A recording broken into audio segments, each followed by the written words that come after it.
পুরের wire house পুরে ছাই হয়ে গেল। ফ্লিপকার্টের অনলাইনে জিনিসপত্র থাকতো, তার সঙ্গে সঙ্গে সেখানে ১৩ জন মেদিনীপুরের ছেলে দিনে ২৫০ টাকা করে পেত। ভাবুন, পূর্ব মেদিনীপুর যেখানে শিক্ষিতদের হার সব থেকে বেশি, সেখানকার ছেলেরা কাজ পায় না কেন বলুন তো?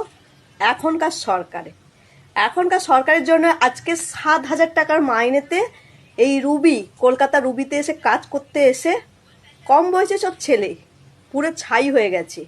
তার বাবা মা দাদারা এসে কান্নাকাটি করছে, বডিটাও খুঁজে পায়নি। আর এই যে ফ্লিপকার্ট ওয়্যার হাউস খুলেছে বেআইনি জায়গায়, বুঝতে পারছেন, কর্পোরেশন থেকে পারমিশনই পায়নি, কারণ জলা জমি সেখানে কর্পোরেশনের পারমিশন ছাড়া বিল্ডিং হয়ে গেছে। লোকাল নেতা পুলিশকে এখানে ওখানে নিশ্চয়ই টাকা খাইয়েছে, নাহলে কি করে বেআইনি বিল্ডিং হয়? আর এইসব ফ্লিপকার্ট এত বড় কোম্পানি কি করে বেআইনি জায়গায় ওয়্যার হাউস তুললো, আমি সেটাই ভাবছি। আর তার জন্য কিন্তু দিতে হলো খেসারত এই মেদিনীপুরের গরিব ছেলে মেয়েদেরকে। ওখানকার ছেলেমেয়েরা মাধ্যমিক পাস আর এইচএস পাসটা ওইখানকার হচ্ছে ন্যূনতম, কিন্তু ওখানকার মানুষ কাঁচা টাকা পায় না, চাষ করে জীবনযাপন কাটে।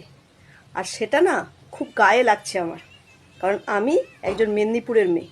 আমি জানি মেদিনীপুরের মানুষজনকে কত কষ্ট করে পড়াশোনা করতে হয়। ওখানে না আছে ইংলিশ মিডিয়াম আছে, হলদিয়াতে আছে, কাঁথিতে আছে। যারা বড়লোকের বাড়ির ছেলেমেয়েরা তারাই পড়াশোনা করতে পারে, কিন্তু যাদের জমি জমা আছে, কিন্তু সবাই সরকারি স্কুলে পড়াশোনা করে। আর সেখান থেকে পড়াশোনা করে কেউ চাকরি পাচ্ছে না তো এই সরকারের জন্য।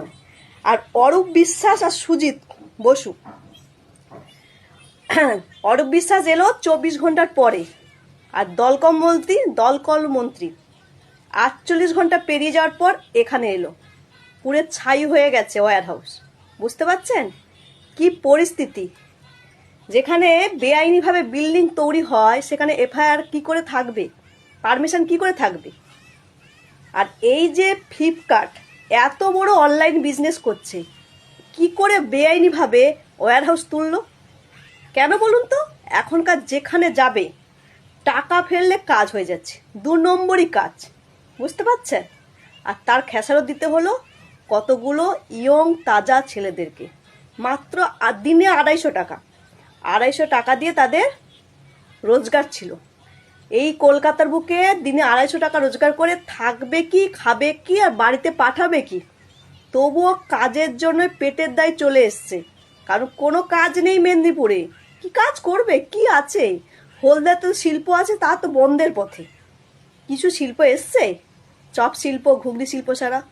আর যারা চাকরি পেয়েছে তারা বড় বড় নেতাদের হাত ধরে, পরিচিতি আর টাকা, বুঝতে পারছেন? পরিবেশ পরিস্থিতি বুঝুন, কিভাবে মানুষ চলে যাচ্ছে।